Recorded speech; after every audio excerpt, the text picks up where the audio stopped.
Ever wondered how airbags work?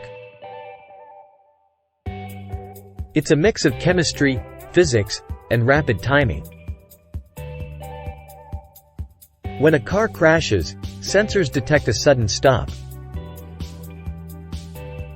In milliseconds, a chemical reaction fills the airbag with nitrogen gas, causing it to inflate. This soft cushion deploys faster than a blink, providing a barrier between you and the dashboard. Without airbags, the risk of injury during a collision significantly rises. They're designed to work with seat belts, ensuring maximum protection. So, the next time you're in your car, remember, there's incredible science working to keep you safe.